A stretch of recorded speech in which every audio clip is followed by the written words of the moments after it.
On a détruit la Ouais. société. Non, non, vraiment, Ouais. le Covid a été le dérapage, pas le révélateur. Enfin, le révélateur, Ouais. mais ça n'a pas été un espèce de test. J'ai fait une petite expérience rigolote à la fin de la semaine dernière. J'ai retweeté quelqu'un qui mettait en doute l'alunissage sur la Lune, Ouais. Il y avec en a encore, hein. un truc au second degré, mais qui n'était pas si limpide que ça. Et Ouais. j'ai eu plus de 200 réponses. Qui était, «Ah ouais, enfin, il ouvre Alors, les yeux, c'est» non, non, non, non. non, c'était J'en ai eu un tiers qui étaient des gens qui m'invitaient à aller consulter d'autres contenus destinés à mmh. prouver que, effectivement, on n'avait jamais mis les pieds sur la Lune. Ouais. Donc des gens qui y croyaient, très clairement, et qui étaient plutôt dans le fait de m'inciter à continuer à poursuivre mes recherches. Parce que ce que j'exprimais dans mon retweet, c'était un doute. C'était pas une Mmh. certitude, c'était juste un doute.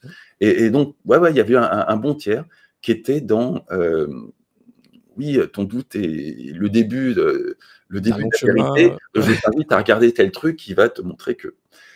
Et puis, j'en ai eu 6 qui m'ont expliqué rationnellement et scientifiquement en quoi l'amorce de raisonnement que je posais était biaisée Mmh. de façon très claire. Mon raisonnement, c'était il y avait un gap de 6 secondes entre le moment où Nixon terminait sa conversation avec Neil Armstrong qui était sur la Lune et le moment où Neil Armstrong lui répondait. Et mon raisonnement qui était scientifique disait, vu la vitesse de la lumière et l'écart avec la Lune, il faut 1,3 secondes pour qu'un signal arrive sur la Lune, à nouveau 1,3 secondes pour qu'il revienne sur Terre, et donc ça n'explique pas ces 3 secondes de gap.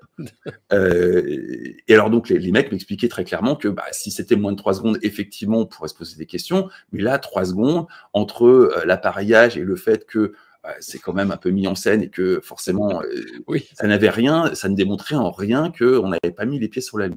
Et j'en ai eu 5 ou 6 qui m'ont vraiment posé un raisonnement propre, limpide, qui aurait pu m'amener à réaliser que, ah bah oui, effectivement, mon raisonnement était faux. Et puis j'ai eu Grok, qui m'a posé lui aussi un raisonnement Ah! propre, limpide, et Ouais. j'ai eu tout le reste, c'est-à-dire de l'ordre de 140 personnes, qui m'ont juste insulté. Pourquoi? Comme ça, parce qu'on insulte les conspis. C'est comme ça qu'on les Ah, convainc juste pour qu'ils ont dire: tort. «Ça le conspire de merde», d'accord, Ouais, c'est c'est ça. ouais. Et là, je me suis dit: «Bordel, mais si j'avais émis des doutes sur le vaccin, c'est ça que j'aurais vécu pendant Mmh. des mois et des mois et des mois Ouais, sur les ouais, réseaux sociaux. Des insultes, des insultes, des insultes, des c'est insultes». ça.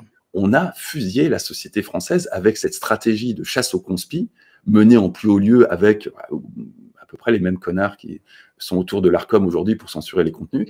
Et on a On a détruit la flingué société le française débat, et en ouais, bien plus, sûr, bien ces sûr. gens ont invité des milliers de Français à participer à ce lynchage et à cette Oui. ensuite des autres.